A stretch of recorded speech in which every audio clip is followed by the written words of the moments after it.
অনেক মা বোন হাজবেন্ডদের স্বামীদের আনুগত্য যতটুকু করার দরকার সেটাকে আসলে করতে চায় না। স্বামীর সঙ্গে যে আচরণটুকু স্বামী আশা করেন সারাদিন পরিশ্রম করে এসে সেটা কিন্তু আসলে করেন না। সেক্ষেত্রে কি বলবেন তাদের? আসলে নারী এবং পুরুষ আমি দুজনকেই বলবো, শুধু নারী তিনি স্বামীর খেদমত করবেন, খেদমতটা অনেক সময় নিয়ে নিতে হয়। ওইসব পুরুষ অনেক সময় বোঝে না, এই তুমি স্বামীর খেদমত করো, আমার খেদমত করো, তো পাটা দিয়ে দাও, অমুক করো তমুক করো, এই ধরনের আশা করা ঠিক নয়। এমনভাবে ভালোবাসা, এমনভাবে সম্পর্ক নারী এবং পুরুষ বা স্বামী এবং স্ত্রী, এটা বুঝলে কিন্তু অনেক কিছু, আর না বুঝলে কিছুই না। যেমন হুন্না লিবাসুল্লাকুম ওয়া আনতুম লিবাসুল্লাহ হুন্না, স্বামীরা হচ্ছে স্ত্রীদের পোশাক, স্ত্রীরা হচ্ছে স্বামীদের পোশাক স্বরূপ। পোশাক মানে কি? পোশাকটা এই যে গায়ের পোশাকটা কীভাবে লেগে আছে, এটার সাথে আমার যদি বলা হয় বডির সাথে সম্পর্কটা কি, সম্পর্ক মানে একের সাথে এইভাবে লেগে থাকা। ঠিক একজন স্বামী এবং স্ত্রী যদি লেগে থাকে তাহলে খেদমত করতে হবে স্বামীর, না স্বামী খেদমত করবে স্ত্রীর, এটা কিন্তু আলাদাভাবে বুঝের দরকার নেই। এই জন্য আমি বলবো ভালোবাসা এটা হচ্ছে আসল জিনিস। আপনি কতটুকুন কে কাকে ভালোবাসতে পারছেন। আপনি যদি আপনার স্ত্রীকে ভালোবাসেন তাহলে স্ত্রী স্বামীকে অবশ্যই ভালোবাসবে।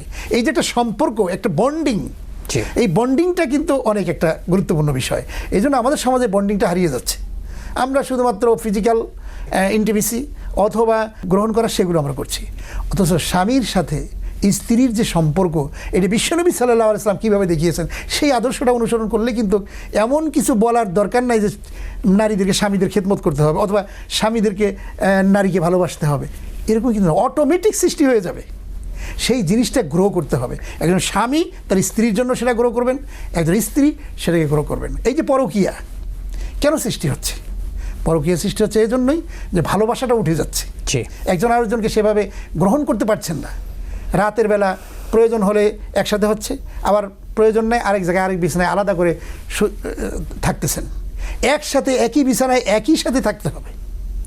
মা আয়েশা রাদিয়াল্লাহু আনহা, আল্লাহ রাসূল সাল্লাল্লাহু আলাইহি ওয়াসাল্লামের চেয়ে বেশি কাজ পৃথিবীর কোনো পুরুষ কি করতে পেরেছে? কখনোই নয়। অথচ রাসূল করিম সাল্লাল্লাহু আলাইহি ওয়াসাল্লাম আয়েশা রাদিয়াল্লাহু আনহার সাথে কীভাবে খেলাধুলা করেছেন, দৌড় প্রতিযোগিতা দিয়েছেন, আমরা তো সবাই জানি। রাসূল সাল্লাল্লাহু আলাইহি ওয়াসাল্লাম তিনি যে একজন আদর্শ স্বামী, তার বাস্তব উজ্জ্বল দৃষ্টান্ত যদি আলোচনা করা যায় বলে শেষ করা যাবে না। ইসলামের মূল স্পিরিটটাকে যদি আমরা বুঝি এবং অন্তরে যদি লালন করি কঠিনভাবে, তাহলে কিন্তু স্পষ্ট হয়ে যাবে। আপনার দুটো জিনিস যদি আপনি না করেও আপনি গুনাহগার হয়ে যাবেন, করেন নাই গুনাহগার, কঠিন গুনার অধিকারী হয়ে যাবেন। যেমন কেউ যদি জুয়া খেলে নাই, জুয়া খেলবো এটা শুধু বলছেন আমি জুয়া খেলবো, তাহলে গুনাহ হয়ে যাবে, সঙ্গে সঙ্গে গুনাহ লেখা হয়ে যাবে। অন্য কোনো আমলের জন্য গুনাহ চাইলেও কিন্তু গুনাহ লিখবে না, কিন্তু জুয়া খেলবো বললে গুনাহ হয়ে যাবে। আরেকটা হচ্ছে কোনো স্ত্রী, কোনো নারী যদি পোশাক আশাককে করে অন্যকে দেখানোর জন্য যদি বের হয়ে রাস্তা দিয়ে চলাফেরা করে, তাহলেও কিন্তু সে গুনাহগার হয়ে যাবে, জেনাকারের কাতারে শামিল হয়ে যাবে। গুনাহ করে নাই, জেনা করে নাই, কিন্তু জেনাকারের কাতারে চলে যাবে।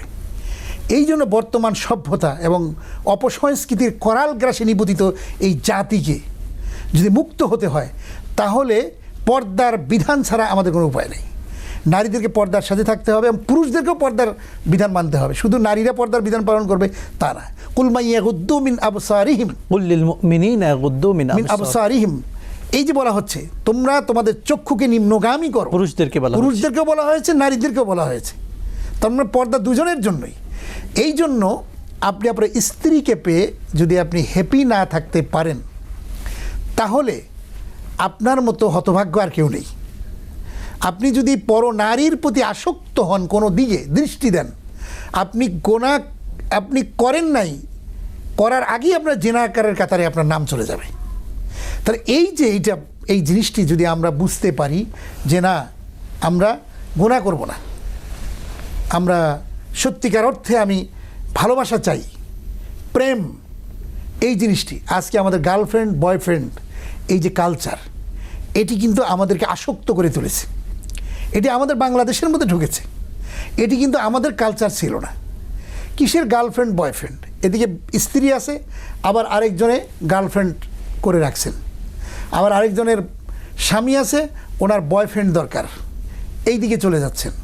এই যে কালচার, এখান থেকে বেরোয় আসতে হবে। এই কালচার থাকার কারণে আজকে সমাজ কিন্তু ভেঙে যাচ্ছে, আজকে যে পারিবারিক ব্যবস্থা ধ্বংসের দিকে চলে যাচ্ছে। আজকে ইউরোপিয়ান কালচারগুলো আজকে ব্যর্থ এই জায়গাতে, পারিবারিক ব্যবস্থা তাদের ঠিক নাই, এবং তাদের যে একটা বন্ডিং, তাদের যে নারী এবং পরিবারের মধ্যে যে একটা শান্তি, সেই শান্তিটা উঠে যাচ্ছে। আপনি জানেন বিগত কিছুদিন আগে লন্ডনের দ্য টাইমস পত্রিকায় রিপোর্ট করেছে, লিখেছে যে western despairing of their own society, rising crime family breakdown, drugs and alcoholism have come to admire the discipline and security of Islam. লন্ডনের দ্য টাইমস পত্রিকা লিখছে যে পাশ্চাত্য ব্রিটেনের লোকেরা, আমেরিকার লোকেরা নিজেরা নিজেদের সমাজের প্রতি এবং নিরাশ এবং হতাশ হয়ে পড়েছে। তাতে ক্রমবর্ধমান অপরাধ প্রবণতা এবং পারিবারিক ব্যবস্থা ধ্বংস, অসৎ কাজ এবং মাদকাসক্তি ব্যাপক আকার ধারণ করেছে। শেষ পর্যন্ত তারা এখন ইসলাম প্রবর্তিত নিয়ম শৃঙ্খলায় এখন তারা আগ্রহ তারা বাড়িয়ে দিচ্ছে এবং পঞ্চমুখ হচ্ছে। দর্শক শ্রোতাদের উদ্দেশ্যে বলতে চাই, এই যে বয়ফ্রেন্ড কালচার এবং গার্লফ্রেন্ড কালচারগুলো থাকার কারণে আজকের পাশ্চাত্য ব্রিটেনে আজকে পারিবারিক ব্যবস্থা কিন্তু ধ্বংসের দিকে চলে যাচ্ছে, এবং তারা নিজেরাই কিন্তু সমাজের একটা সবচেয়ে বড় ব্যথার কারণ হয়ে দাঁড়াচ্ছে। এখন এই সমাজ তারা ভেঙে চিন্তা করছে কি করা যায়। ইসলাম যে সুন্দর গাইডলাইন দিয়েছে, যে নিয়ম শৃঙ্খলাগুলো দিয়েছে, এর চেয়ে ভালো নিয়ম আর কি কোনোটা হতে পারে? এই জন্য দেখেন আমাদের পারিবারিক সেই যে আকর্ষণ, একটা স্বামীর প্রতি স্ত্রীর আকর্ষণ, স্ত্রীর প্রতি স্বামীর আকর্ষণ, এটি কিন্তু অনেক সময় হারিয়ে যায়, যার কারণে আপনার ডিভোর্সের সংখ্যা কিন্তু অনেক বেড়ে যাচ্ছে।